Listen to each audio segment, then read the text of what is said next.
Assalamualaikum Bu Dewi. Waalaikumsalam, Bu Puah. Bagaimana nih kabarnya Ibu Dewi? Alhamdulillah, kabar saya baik. Bu Puah sendiri bagaimana? Alhamdulillah kabar saya baik juga Bu. Oh iya, sesuai janji kita kemarin, kita akan berbincang sebentar ya. Baik, Bu, silakan. Sesuai janji kita kemarin, Bu Puah akan berdiskusi dengan saya terkait coaching menggunakan alur Tirta. Nanti Bu Puah akan melakukan coaching dengan coachingnya Pak Hamka dan saya yang akan menjadi pengamat atau supervisornya. Ya, baik Bu. Nah, sebelum kita melakukan coaching, sebagai langkah awal, saya akan mendiskusikan tentang rubrik penilaian percakapan coaching kita hari ini ya, Bu. Nanti saya akan mengamati dan menilai sesuai dengan rubrik penilaian. Apakah sudah sesuai dengan alur Tirta atau belum? Jangan lupa juga disesuaikan dengan prinsip coaching ya, Bu, yaitu kemitraan, proses kreatif, dan memaksimalkan potensi. Begitu ya, Bu? Iya, baik Bu. Akan saya usahakan sesuai dengan prinsip coaching. Bagus, Bu. Lalu kompetensi coaching apa yang ingin Bu Fuah kembangkan? Jadi, kompetensi coaching yang ingin saya kembangkan adalah memberikan kehadiran penuh, menjadi pendengar yang aktif, dan pertanyaan yang berbobot Bu. Baik, dari ketiga kompetensi tersebut, secara spesifik, mana kompetensi yang akan Ibu terapkan? Memberikan pertanyaan berbobot supaya bisa menggali potensi lebih mendalam dari coach Bu. Baik, Bu Fuah. Lalu, indikator apa yang ingin Bu Fuah capai dalam coaching kali ini? Dan kapan Bu Fuah akan melaksanakan coaching? Saya ingin coach saya ini bisa menemukan solusi atas permasalahannya Bu. Untuk pelaksanaannya hari ini Bu, kebetulan saya sudah janjian dengan coach saya Paham Kak. Oh, bagus, Bu. Silakan Ibu melakukan coaching dengan coachingnya. Nanti saya akan menyampaikan ketercapaian Bu Puah dalam melaksanakan coaching. Iya Bu, terima kasih. Sama-sama.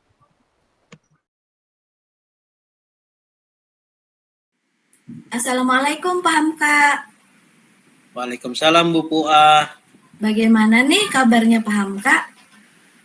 Alhamdulillah, kabar saya baik. Bu Puah sendiri bagaimana? Alhamdulillah kabar saya baik juga Pak. Sesuai janji kemarin kita akan bincang-bincang sebentar. Jadi apa yang kita diskusikan Paham Kak?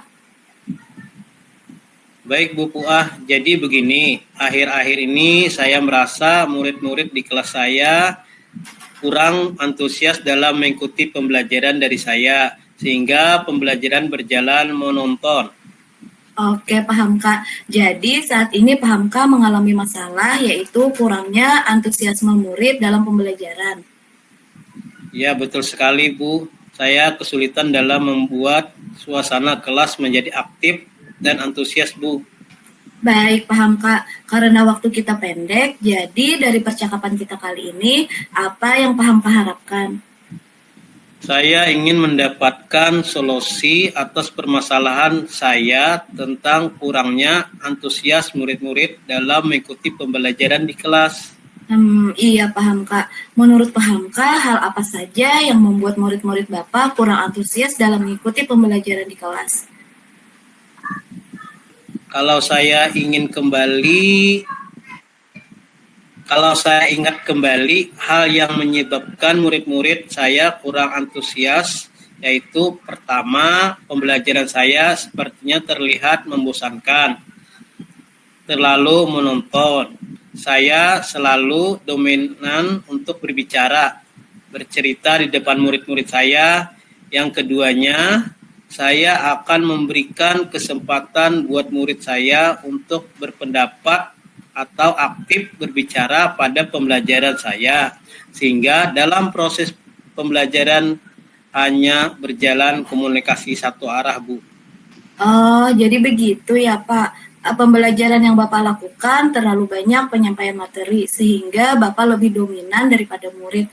Nah, Pak, kira-kira apa saja yang dapat membuat murid Bapak antusias dalam pembelajaran yang Bapak laksanakan? Menurut saya, pembelajaran harus berpusat pada murid. Murid dibimbing untuk aktif dalam pembelajaran, kemudian menambahkan ice breaking ataupun game supaya pembelajaran lebih menarik.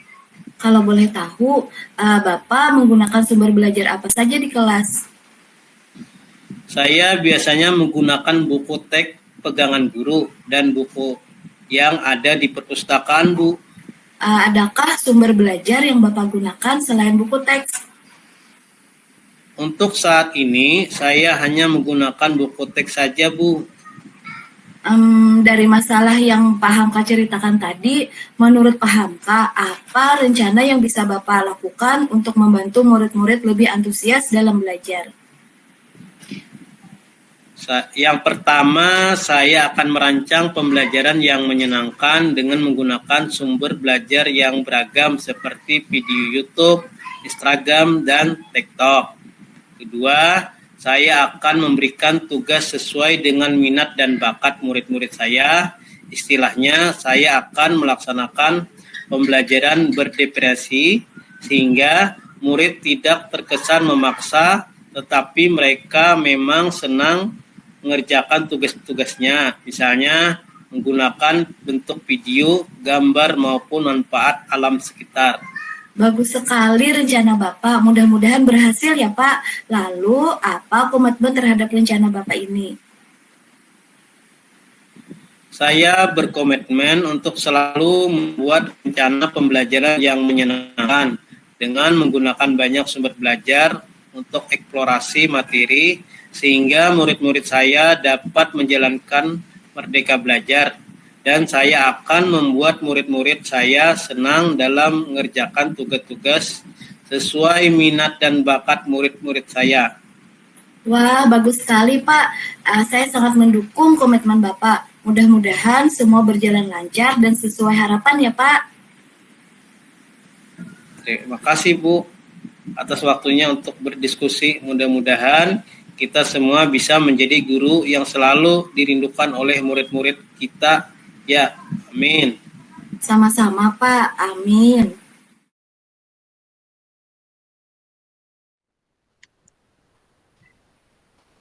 Assalamualaikum Bu Puah. Waalaikumsalam Bu Dewi. Bu Puah tadi sudah melaksanakan coaching dengan Coach Pak Hamka. Nah, ada beberapa hal yang ingin saya tanyakan. Yang pertama, apa saja yang sudah Bu Puah lakukan pada saat melakukan coaching yang kaitannya dengan indikator ketercapaian yang Ibu Puah inginkan? Pada saat melaksanakan coaching tadi, saya sudah menggunakan alur Tirta dengan menanyakan tujuan, identifikasi masalah, rencana aksi, dan tanggung jawab dari coach. Saya juga sudah memberikan kehadiran penuh pada saat coaching. Kemudian saya menjadi pendengar yang aktif dengan menatap dan fokus kepada coach dan memberikan pertanyaan berbobot untuk menggali potensi dari coach. Oke, baik sekali Bu Puah. Setelah saya observasi, memang Bu Puah sudah melakukan coaching dengan bagus, sudah sesuai dengan alur Tirta, dan Bu Fuah juga sudah menggali dengan pertanyaan yang berbobot sehingga Pak Hamka sebagai coach dapat menemukan solusi dari permasalahan beliau. Ya, terima kasih Bu atas penilaian yang Ibu berikan. Baik Bu, sebelum kita tutup ada pertanyaan saya, yaitu pada saat Ibu melakukan coaching barusan tadi, kompetensi apa yang mau Ibu kembangkan? Jadi kompetensi yang mau saya kembangkan yaitu keterampilan dalam memberikan pertanyaan berbobot supaya saya lebih mahir lagi. Baik Ibu, selanjutnya langkah-langkah apa yang mau Ibu kembangkan dalam melakukan kompetensi dengan memberikan pertanyaan berbobot tadi? Baik Bu, nanti saya akan melaksanakan refleksi diri terlebih dahulu, kekurangan apa yang ada pada diri saya. Kemudian saya akan memperbaiki hal tersebut dengan mencari referensi yang lain. Bagus Bu Puah. Jadi kapan nih rencana Bu Puah yang akan mencari referensi tersebut? Akan segera saya laksanakan Bu secepatnya setelah ini. Baik Bu Puah, nanti kita akan bertemu lagi ya untuk progres perkembangan dari Bu Puah. Baik Bu, terima kasih atas bimbingannya. Saya permisi dulu ya. Assalamualaikum. Sama-sama Bu Puah, Waalaikumsalam.